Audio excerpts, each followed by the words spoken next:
में आपको रोकने के लिए है? और क्या आपको लगता है जो मायावती कह रही है कि मुसलमानों के साथ आपका रवैया सौतेला है, ओवैसी कह रहे हैं कि मुसलमानों को बड़ी हिस्सेदारी मिलनी चाहिए सत्ता के अंदर, बड़ी हिस्सेदारी से उनका तात्पर्य जो है वो है डिप्टी सीएम सीएम मिलना चाहिए, सिर्फ वो मंत्री ना बन के रह जाए, यानी पॉलिटिकल हिस्सेदारी की वो बात कर रहे हैं। दूसरी तरफ हम देख रहे हैं समाजवादी पार्टी के जो विधायक हैं उन्होंने बोला नमाज रूम दे दिया जाए। ये भी आप देखिए कि एक तरफ मायावती की रैली है, एक तरफ ओवैसी साहब उत्तर प्रदेश में है, तीसरी तरफ ये, तो ये 19% क्या आपको ले डूबेगा? देखिए, ऐसा है, हम आजादी के 75वें वर्ष में प्रवेश कर गए हैं जी, और मुस्लिम समाज जो कि भारत के अल्पसंख्यकों में सबसे प्रचंड बहुमत वाला समाज है, या यूं कहें तो सेकंड बिगेस्ट मेजॉरिटी है। इसलिए मैंने आजादी के 75 वर्ष का उल्लेख किया। भारत में जितनी माइनॉरिटीज हैं सब एक से बढ़कर एक प्रॉस्परस है। जो मैं पहले भी बोल चुका हूं, सबसे पढ़ी लिखी कम्युनिटीज देश की है पारसी, जोरोस्ट्रियंस, 0.1% की माइनॉरिटी है। सबसे प्रॉस्परस कम्युनिटी है जैन, 1% की माइनॉरिटी है। सबसे इंटरप्रेन्योर कम्युनिटी है सिख, 1.8% की माइनॉरिटी है। इस देश का सबसे पहला उद्योगपति टाटा माइनॉरिटी थे। सबसे पहले atomic scientist Homi Bhabha minority थे। फर्स्ट फील्ड मार्शल माइनॉरिटी थे। मगर माइनॉरिटी में जो प्रचंड मेजॉरिटी है, जिसकी आजादी के समय इनमें से जितने मैंने माइनॉरिटी के नाम लिए, किसी की रियासतें नहीं थी, बौद्ध सिख जैन कोई रियासत नहीं थी, जिनकी दर्जनों रियासतें थी, उत्तर से दक्षिण तक, जूनागढ़ से लेके भोपाल तक, लखनऊ से लेके हैदराबाद तक, और पटौदी से लेके और दक्षिण तक। कोई निजामुल मुल्क था, कोई सुल्तान आलम था, कोई हुजूर नवाब था, कोई बादशाह आलमगीर था, कोई फतवाए जहांगीर था। वो कहते हैं आज हमें हिस्सा चाहिए। क्यों मेरे भाई? सोचो, सब आगे बढ़े और तुम्हारे पास तो सब कुछ था और तुम घटते चले गए। या आप सोचिए। और उत्तर प्रदेश की बात हो रही है तो मैं एक डाटा भी सामने रख देना चाहता हूं। 1941 की जनगणना के अनुसार जब पूरे देश में साक्षरता की दर 8% थी, उत्तर प्रदेश में 7% थी। उस समय 1931 की जनगणना में जातिवार जनगणना हुई थी, तो हिंदू समाज में जो पढ़ी लिखी सबसे एडवांस कम्युनिटी मानी जाती थी, ब्राह्मणों में 15% साक्षरता, क्षत्रियों में 13% साक्षरता। पर आपको पता सैयद मुसलमानों में कितनी थी? सैयद मुसलमानों में 24% साक्षरता थी, यानी राष्ट्रीय औसत का 3 गुना। आज राष्ट्रीय औसत का 1/3। मेरे भाई सोचो कहां पहुंच गए। यही 19% वोट बैंक।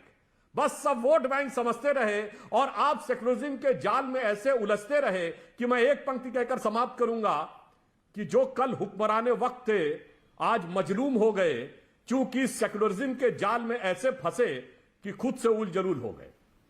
जी, आपने राज्यसभा में एक भाषण दिया था जिसमें बोला था कि शराफत अली को जो है वो शराफत अली ने मारा, इसी तरह का आपने संदर्भ दिया था।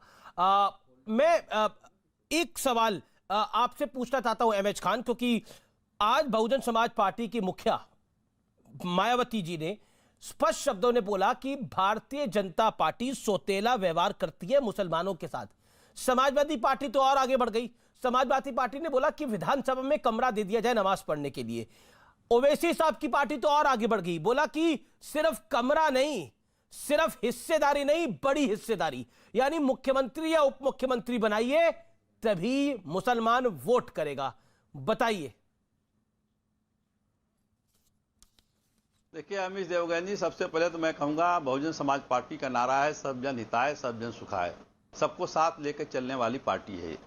और जहां तक मुस्लिम समाज की बात है तो 19% नहीं, इसको 20% कर लीजिए। 20% आबादी है उत्तर प्रदेश में, और 20% आबादी को अब अगर इस चीज से देखिए आप कि जैसे अभी हमारे राष्ट्रीय प्रवक्ता बीजेपी के कह रहे थे कि साक्षरता दर इतनी कम हो गई है, तो 1996 में मैन कुमारी मायावती जी ने अल्पसंख्यक कल्याण विभाग बनाया और कक्षा 10 तक के बच्चों को वजीफा देने का काम किया। और उसके बाद 2007 में उर्दू, अरबी, फारसी विश्वविद्यालय बनाया। ये इसमें मराठी के लोग और समाज के लोग भी अपना शिक्षा दीक्षा लेकर आगे बढ़ सकते हैं। अब सवाल इस बात का है कि आप कह रहे हैं कि समाजवादी पार्टी की बात, समाजवादी पार्टी के शासनकाल में सबसे ज्यादा दंगे किसके शासनकाल में हुए हैं? समाजवादी पार्टी के शासनकाल में हुए हैं। मुजफ्फरनगर कांड किसके शासनकाल में हुआ है? समाजवादी पार्टी के शासनकाल में हुआ। ये आलूल जलूल की बातें ये करते हैं, ये पुछलग्गू बनके समाजवादी पार्टी के पीछे रहते हैं, इनको मिलता कुछ नहीं है। और अगर अखिलेश यादव का खुद का बयान है कि 5 कालीदास मार्ग में अभी तक जितने मुख्यमंत्री आए थे उन्होंने किसी ने मंदिर नहीं बनवाया, लेकिन मैं जब मुख्यमंत्री बना तो 5 कालीदास मार्ग में मंदिर बनवाया मैंने। तो आप किस मुंह से इसे कह रहे हैं कि हमको कमरा चाहिए, कमरे की क्या जरूरत पड़ गई? ये क्या है कहना चाहता है? ये कहना चाहते हैं कि मुसलमान जो कुछ भटका हुआ समझते हैं कि जाहिल है, गंवार है, तो ऐसा नहीं है कि समाजवादी पार्टी के साथ चला जाएगा और अपनी जो इच्छाएं हैं उनको खत्म कर देगा। ये तो समाजवादी पार्टी की बात हो गई। अब आइए असदुद्दीन ओवैसी के साथ।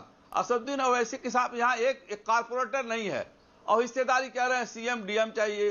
अरे डीएम कहां से बना लेंगे सर? डीएम तो काबिलियत के हिसाब से बनते हैं, सीएम डिप्टी सीएम तक आप सब बनाएंगे, वो सब अपनी लिमिट को रखिए। डीएम कहां से बना लेंगे आप लोग? अभी तो डीएम कहां से बना लेंगे? डीएम तो काबिलियत पे बनते हैं। हम नहीं बना रहे हैं, हम नहीं बना रहे भाई। आप अलग सोचते हैं भाई, मैं नहीं बना रहा हूं, ओवैसी साहब बना रहे हैं। ओवैसी बना रहे हैं भाई। अमित देवगन जी सुना करिए बात जी सर। ओवैसी बना रहे हैं। ओवैसी तो ऐसी बातें करेंगे जो हजम नहीं होने वाली है। हम कब कर रहे हैं? ओवैसी कह रहे हैं कि आप धोखेबाज हैं, आपने कुछ नहीं दिया मुसलमानों को, झुंझुना दिखाते हैं सिर्फ वोट बैंक का, बाकी सिर्फ उनसे वोट ले लेते हैं। हम देंगे, हम सत्ता में ताकत दे देंगे, अभी जो हम निर्णयों में ताकत दे देंगे। देखिए ये मैं कह तो रहा हूं, ये लेकिन उनका लॉलीपॉप आपसे बड़ा हो गया ना। मुसलमान या सब उनका पॉलिटिकल लॉलीपॉप आपसे बड़ा हो गया। बोलना है कुछ भी बोल दीजिए आप। नहीं लॉलीपॉप हमारा नहीं है, हमारा तो काम जमीनी काम है, जमीनी काम हमने किया है और वो मुसलमानों के बीच में है। जब चाहे उसको खंगाल सकते हैं, देख सकते हैं। ये इस वक्त जो है भारतीय जनता पार्टी के इशारे पर वो काम कर रहे हैं यहाँ पर आकर के कि हाँ इसको डिस्टर्ब करो और चाहे जितना डिस्टर्ब कर लीजिए आप, लेकिन 2022 में बहुजन समाज पार्टी की सरकार बन रही है, सुश्री मायावती जी मुख्यमंत्री बनेगी। मैं आपको बता दे रहा हूं। जी सब समाज वारिस पठान, आप बीजेपी के इशारे पे काम कर रहे हैं, आपकी पॉलिटिकल हैसियत कुछ नहीं है, आप मुंगेरी लाल के हसीन सपने देख रहे हैं। समाजवादी पार्टी कह रही है कि कुछ नहीं करेंगे, सिर्फ शोर मचाएंगे और चले जाएंगे। और बसपा ने जो कहा वो आपने सुना जवाब। अमीश भाई सपने देखने चाहिए, अमीश भाई सपने देखने चाहिए। सपने उन्हीं के साकार होते हैं जो सपनों को देखते हैं। और ये जो बकवास कर रहे थे अभी ये चाचा बीएसपी के यहाँ पर बैठ कर के भाजपा के ये वो ऐसा फालतू बातें हो गई। अब उसके हमको कोई नहीं, आप ए से लेके जेड तक की टीम बना दो, हमको कोई फर्क नहीं पड़ने वाला है। अब मुसलमान को नहीं झेल पा रहे हो, देखा ये जा रहा है, चले हो, तमीज से बात करो, तमीज से बात करो, तमीज से बात करो। एक मुसलमान को तुम यहाँ झेल नहीं पा रहे हो, तुम डिबेट में सारे मुसलमान को नेता बनना चाहते हो। चाचा अभी एक मुसलमान